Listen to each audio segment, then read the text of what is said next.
পশ্চিমবঙ্গের ভোটার তালিকার সংশোধন নিয়ে একটা বিরাট প্রশ্ন কিন্তু সামনে চলে এসেছে। এটা কি শুধুই একটা সফটওয়্যারের ভুল, নাকি এর পেছনে আরও বড় কোনো কারণ লুকিয়ে আছে? চলুন এই পুরো বিষয়টা একটু তলিয়ে দেখা যাক। প্রথমেই এই সংখ্যাটা দেখুন, 1,40,00,000। হ্যাঁ, একদম ঠিক দেখছেন। আর এই বিপুল সংখ্যাটা ঘিরেই কিন্তু তৈরি হয়েছে এই গোটা বিতর্ক। মানেটা কি দাঁড়াচ্ছে? এই বিপুল সংখ্যক ভোটারের কাছে শুনানির জন্য নোটিশ পাঠানো হবে। তার মানে তাদের আবার নিজেদের নাগরিকত্বের প্রমাণ নিয়ে সরকারি আধিকারিকদের সামনে যেতে হবে। ভাবা যায় কি বিশাল একটা ব্যাপার। আচ্ছা, যে প্রক্রিয়াটা নিয়ে এত কথা হচ্ছে, সেই এসআইআর বা স্পেশাল ইন্টেন্সিভ রিভিশন, এটা আসলে কি জিনিস? দেখুন, নির্বাচন কমিশনের মতে এটা হলো ভোটার তালিকাকে একেবারে স্বচ্ছ আর নির্ভুল করার একটা প্রক্রিয়া, যাতে তালিকায় শুধুমাত্র বৈধ ভারতীয় নাগরিকদের নামই থাকে, আর কিছু না। এই পুরো প্রক্রিয়া নিয়ে ঝামেলাটা কিন্তু এখন আর রাস্তায় নেই, এটা গড়িয়েছে দেশের সর্বোচ্চ আদালত পর্যন্ত। তো চলুন দেখি সেখানে ঠিক কী হচ্ছে। এখানে কিন্তু দুটো পক্ষ একেবারে মুখোমুখি।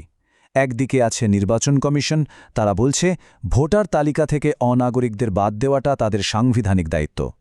অন্যদিকে তৃণমূল কংগ্রেসের অভিযোগটা কিন্তু বেশ গুরুত্বপূর্ণ।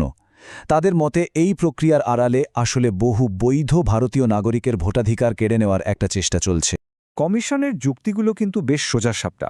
তারা সংবিধানে ৩২৪ আর ৩২৬ নম্বর ধারার কথা বলছে, যা অনুযায়ী একটা পরিষ্কার ভোটার তালিকা বানানো তাদের কাজ। তাদের বক্তব্য, কোনো বিদেশি নাগরিকের নাম তালিকায় থাকতে পারে না, এটা তো স্পষ্ট। কমিশন আরও একটা জিনিস পরিষ্কার করে দিয়েছে, আধার কার্ড কিন্তু ভোটাধিকারের জন্য নাগরিকত্বের যথেষ্ট প্রমাণ নয়। আর হ্যাঁ, তালিকা থেকে নাম বাদ পড়া মানেই যে নাগরিকত্ব চলে গেল, তাও কিন্তু নয়। এর জবাবে তৃণমূল কংগ্রেস আদালতে কি অভিযোগ তুলেছে দেখুন। তাদের দাবি, বুথ লেভেল অফিসার বা বিএলওদের নাকি নির্দেশ পাঠানো হচ্ছে হোয়াটসঅ্যাপের মতো একটা আনঅফিশিয়াল মাধ্যমে। শুধু তাই নয়, ভোটাররা যখন সব কাগজপত্র জমা দিচ্ছেন, তখন তার কোনো প্রমাণ বা রসিদও নাকি পাচ্ছেন না। এতে তো যারা আসল নাগরিক, তাদেরই অযথা হয়রানির শিকার হতে হচ্ছে। এই শুনানির সময়ে সুপ্রিম কোর্টের বিচারপতি জয়মাল্য বাগচি একটা দারুণ গুরুত্বপূর্ণ প্রশ্ন তুলেছেন। তিনি জানতে চান, যদি কোনো অফিসার নাগরিকত্ব নিয়ে একটু অনিশ্চয়তার কারণে কারো নাম তালিকায় না ঢোকান, তাহলে কি সেই ব্যক্তির ভোটাধিকারটা আসলে কেড়ে নেওয়া হচ্ছে না? এই একটা প্রশ্নই কিন্তু পুরো বিষয়টার গুরুত্ব অনেকখানি বাড়িয়ে দিয়েছে। এই যে আইনি লড়াই চলছে, তার পাশাপাশি এই ঘটনার একটা টেকনিক্যাল দিকও কিন্তু সামনে এসেছে, আর সেটা বেশ অবাক করার মতো। চলুন এই সফটওয়্যারের গোলযোগের ব্যাপারটা একটু ভালো করে বোঝা যাক। যেটা জানা যাচ্ছে, খসড়া ভোটার তালিকা বেরোনোর মাত্র কয়েক সপ্তাহ আগে কোনো রকম ট্রায়াল বা পরীক্ষা ছাড়াই একটা নতুন এআই বেসড সফটওয়্যার ব্যবহার করা হয়। এর কাজ ছিল একটাই, নিজে থেকেই সন্দেহজনক ভোটারদের খুঁজে বের করা। এখন প্রশ্ন হল, সফটওয়্যারটা ঠিক কি দেখে ভোটারদের সন্দেহজনক বলছিল? কারণগুলো শুনলে অবাক হতে হয়। যেমন ধরুন, ফর্মে বাবা, মা বা কোনো আত্মীয়র নামের বানানে ছোটখাটো ভুল, কিংবা বাবা বা মায়ের সঙ্গে ভোটারের বয়সের ফরাক ১৫ বছরের কম হওয়া, অথবা ৬ বা তার বেশি ভোটার একই ব্যক্তিকে তাদের বাবা বা আত্মীয় বলে দেখিয়েছেন। এই সামান্য তথ্যের গরমিলের জন্যেই লক্ষ লক্ষ নাম সন্দেহের তালিকায় চলে যায়। আর প্রথমবার চালাতে এই সফটওয়্যারটা ১,৩৬,০০,০০০ ভোটারকে সন্দেহজনক হিসেবে দাগিয়ে দেয়। ভাবা যায়, ১,৩৬,০০,০০০।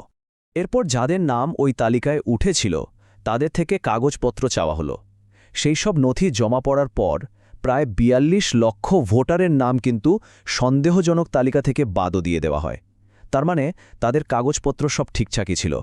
কিন্তু আসল গণ্ডগোলটা বাঁধল ঠিক এখানে। জানা যাচ্ছে প্রায় ১৪ লক্ষ ভোটার তাদের সব বৈধ নথি জমা দেওয়ার পরেও কমিশনের ওই এআই সফটওয়্যারটা নাকি সেই ডকুমেন্টগুলো চিনতেই পারেনি। মানে বুঝলেন ব্যাপারটা? সঠিক প্রমাণ দেওয়ার পরেও তারা ওই সন্দেহের তালিকা থেকে বেরোতে পারলেন না। আর এই সব কিছুর ফল হলো এই সংখ্যাটা। সব মিলিয়ে এই সফটওয়্যারের গোলযোগের কারণেই প্রায় ১,৪০,০০,০০০ ভোটারকে এখন শুনানির মুখোমুখি হতে হচ্ছে।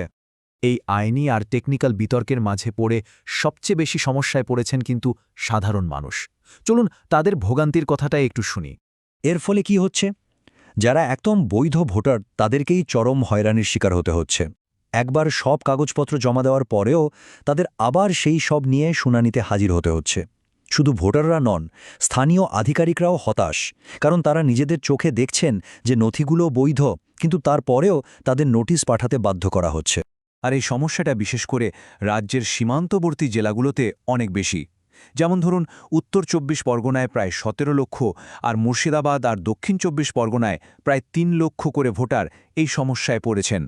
স্থানীয় নির্বাচনী অফিসাররা নিজেরা জানাচ্ছেন তাদের কাছে যে ডকুমেন্ট জমা পড়ছে তা দেখে পরিষ্কার বোঝা যাচ্ছে যে ভোটার একদম বৈধ, কিন্তু সফটওয়্যারের রিপোর্টের কারণে তাদের হাত পা বাঁধা।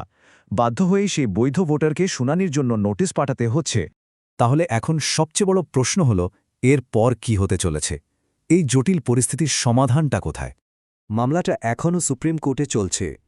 এর পরের শুনানি আগামী ১৫ই জানুয়ারি বৃহস্পতিবার। আশা করা যায় সেদিনই হয়তো এই বিষয়ে কোনো একটা নতুন দিশা পাওয়া যাবে। সবশেষে একটা বড় প্রশ্ন কিন্তু থেকেই যাচ্ছে। একদিকে নির্বাচনী প্রক্রিয়ায় স্বচ্ছতা বজায় রাখা আর অন্যদিকে একজন নাগরিকের মৌলিক ভোটাধিকারকে রক্ষা করা, এই দুটোর মধ্যে সঠিক ভারসাম্যটা ঠিক কোথায়? এ ঘটনার পর এই প্রশ্নটাই কিন্তু এখন সবচেয়ে জরুরি হয়ে উঠেছে।